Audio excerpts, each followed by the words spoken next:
All right. I see one more person joining.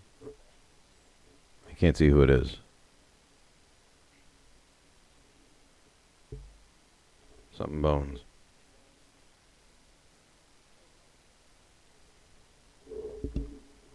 Yep, there's a few more people coming in. We'll hold off a moment. Come on up.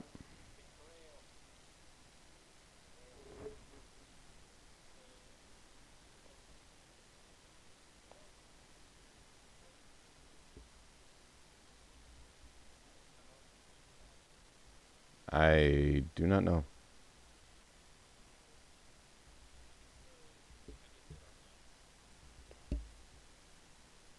Yes.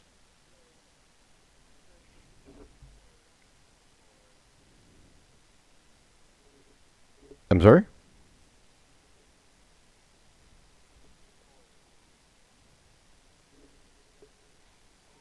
I missed the question. I'm sorry, Mystic.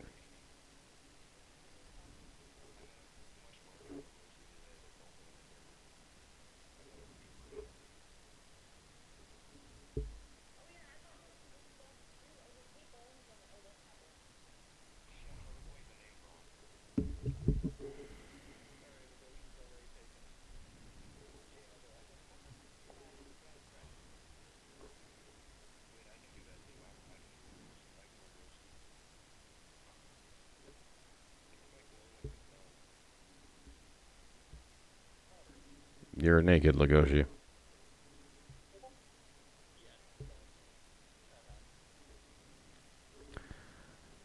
All right, if we're... Oh, may I have more people coming in. Yay, beer chat made it.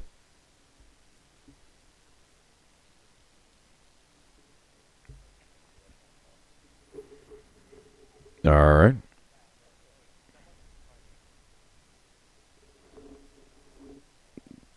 Usually you ask first, but yeah.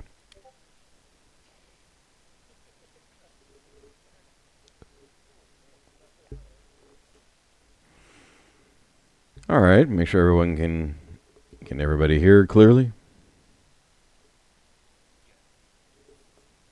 All right. So, welcome, honored guests. Tonight's first story is Grandpa Owl and Grandfather Mouse, as written by Tanya Humphreys.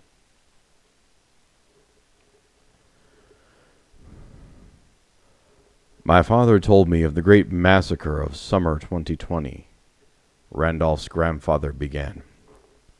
Randolph looked over at his 12 siblings. They were all spitting images of Randolph.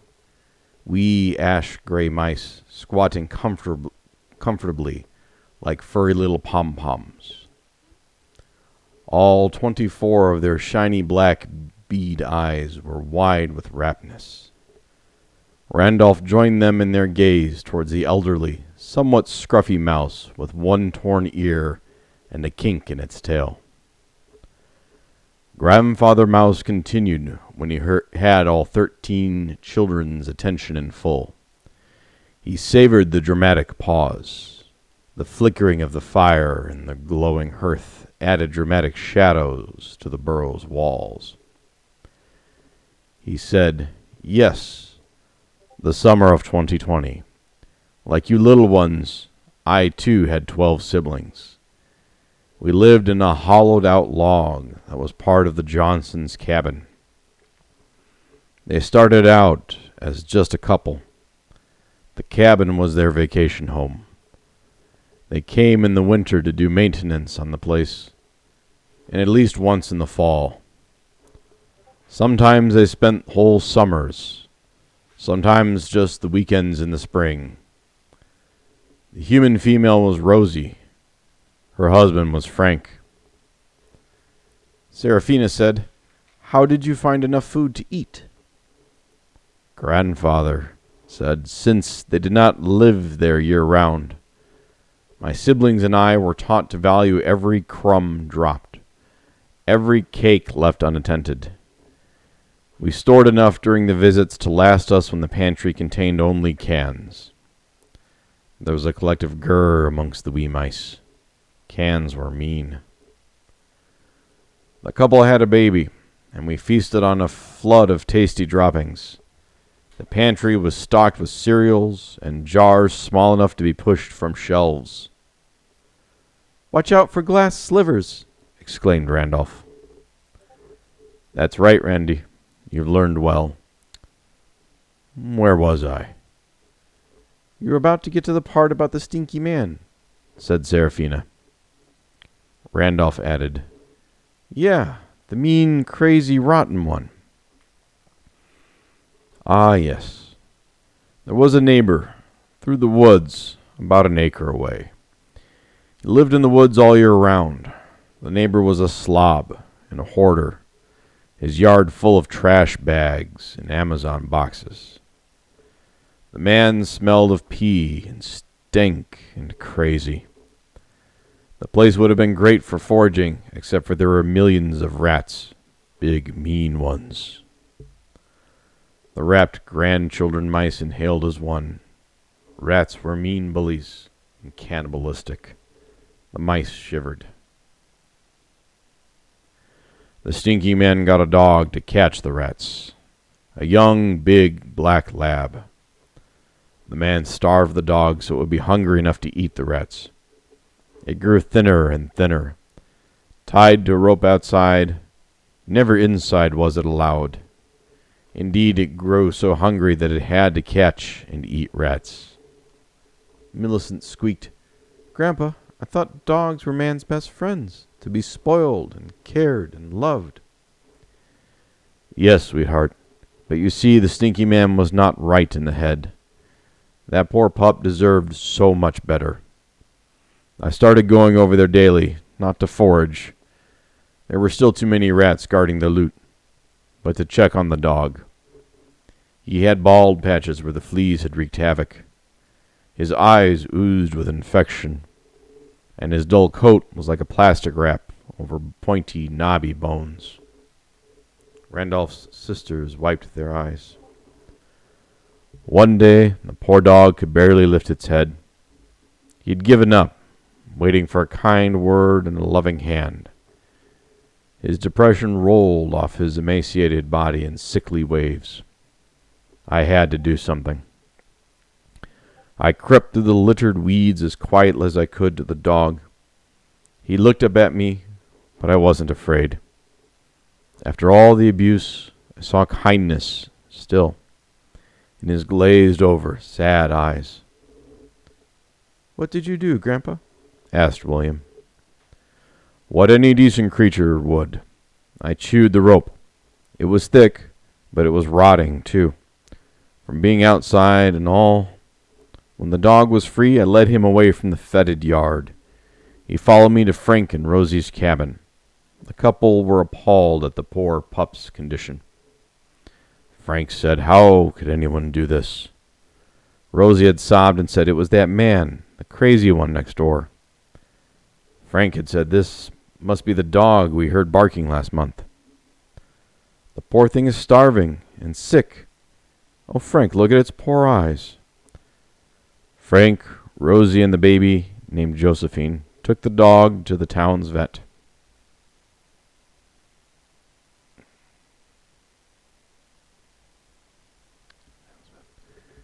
The next day, some men went to the stinky man's house and took him away. The dog was brought back to the cabin. My word, he did not even look like the same pathetic creature from just 2 days earlier. His coat was shiny and black. His wonderful, kind eyes had cleared. He had a steak for supper that night and was given a name, Jaeger, named after some rocks, I believe. Sherry said, "The Rolling Stones. It's the band Rosie listens to when she's baking those yummy peanut butter cookies." All the wee mice went, mmm. Grandfather Mouse continued, "All was good. Everyone in the cabin was happy and healthy." In the middle of summer, Frank had built a barn. A great big thing, you see. The couple were talking of moving into the cabin full time. Rosie was offered a teaching job at the elementary school. Frank was going to restore old classic cars. He continued writing in his spare time. The barn was rough wood boards, sturdy and well insulated from the humidity and wet winter weather. It was his workshop. 4 cars at a time would fit under its high vaulted roof. There were windows high under the eaves to let in the sunshine. All was well. The change in plans was a win-win for all, including us mice. Tasty droppings all year round. And dog kibble. Not as good as chocolate cake, but nutritious. Ew, I don't like dog kibble, Randolph said and made a face. Well, kiddo, you would eat it if you were very hungry. William said, I like the liver treats the best. As do I, Grandfather Mouse spoke.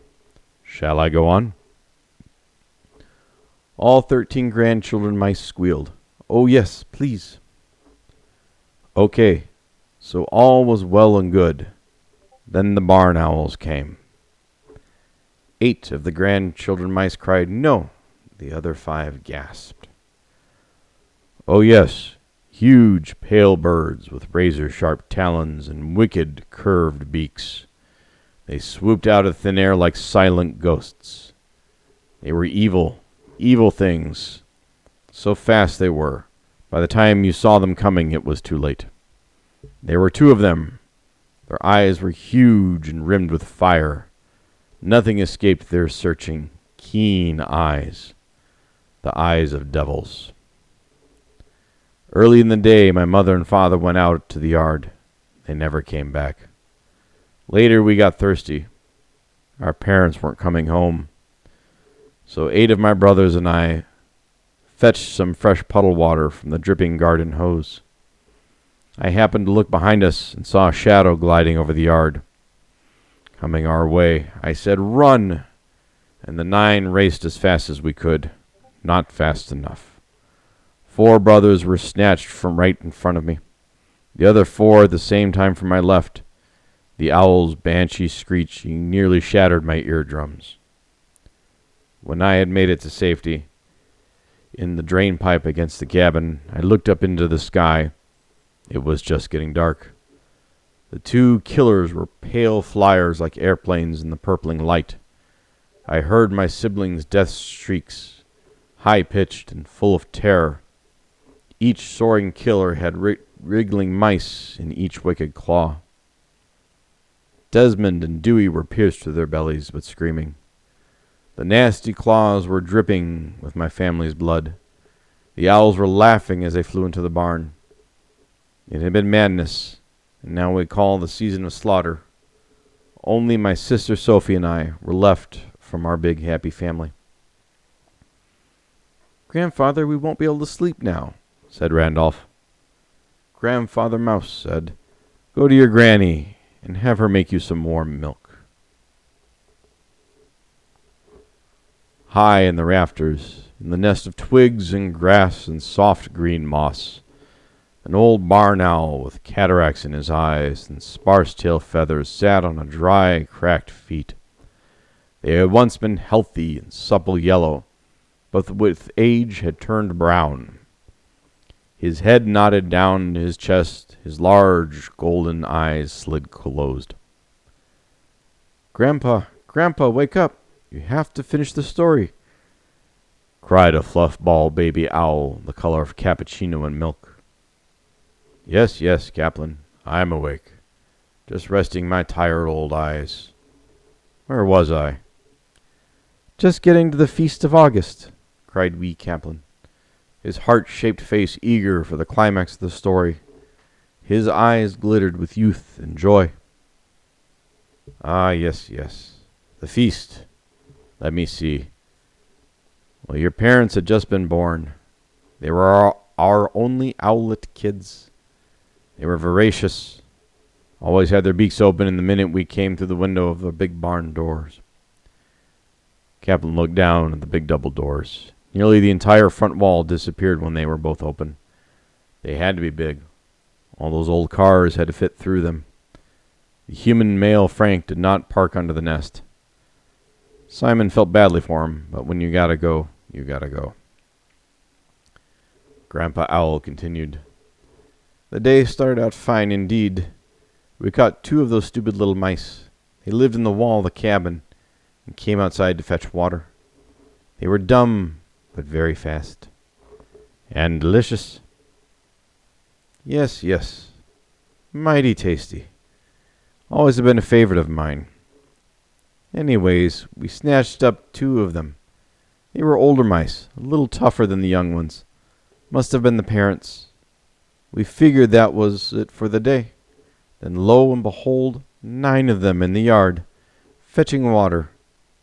I suppose they had gotten so thirsty when their parents didn't bring home any morning. Kaplan nodded vigorously. His mouth was watering, his shiny eyes glowing luminescent with amber. Yes, yes, so they were, down by the garden hose, drinking from the puddle under it. Your grandma and I were quiet as kites, soaring in the twilight sky. We flew into the stars where the mice couldn't see us, but we could see them. Oh, yes, yes, those were the days. We could see for miles around, and even the tiny mice far on the ground. Yes, yes, our famously great eyesight runs in the family. So there they were, just lollygagging about, when suddenly one of the mice looks up, and behind him he spotted us and screamed. Then they ran for the cabin as fast as they could. They nearly got away, but I tucked in my wings like a bomber plane and dove. Your Grandma Elsa did the same. We were dropping to the earth at 1,000,000 miles an hour. Just atop those plump little mice, we spread our wings and soared back up, each with 2 mice in each claw. Wow, that's so cool. 11 in one day. 8 at a time is legendary.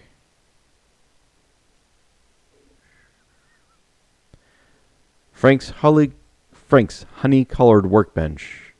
Its top was warm and polished by the years of hand-rubbed care and cleaning with an oily wood polish. It was scarred and chipped and smelled of the citrusy solution. A row of 6 metal toolboxes lined the wall behind the bench. There were mugs and a collection of vintage steins holding paintbrushes and drafting pencils and small office tools. If the old mouse was smart, he would be eating his snack on the bench. He'd be too fast for me up there and finding a hidey hole. Thought the barn owl as it landed clumsily smooth on the cement floor. Ooh, not as spry as I used to be. The old barn owl hobbled over to where the old mouse sat, nibbling a tiny crumb from Frank's lunchtime sandwich. It was yellowed with mustard and smelled of ham. The mouse looked up and said, "I heard you telling about your grandkids about the season of slaughter." Aha, you meant the feast of August. Whatever. Aren't you afraid I'll eat you now? You won't get a chance. The old owl was crumbly with age. His bones creaked with arthritis, but he still believed mice were stupid. He lunged forward towards the old, nearly white mouse. The mouse was old as the owl, but always had been faster on the ground. He scooched backwards in a blur as the huge black dog caught the owl in its frosty-colored jaws. High in the rafters, a young barn owl screeched in distress.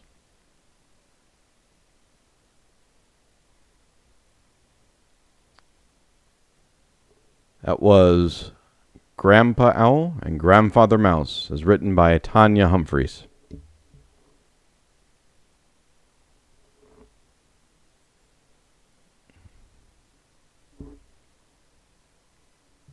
And I crashed.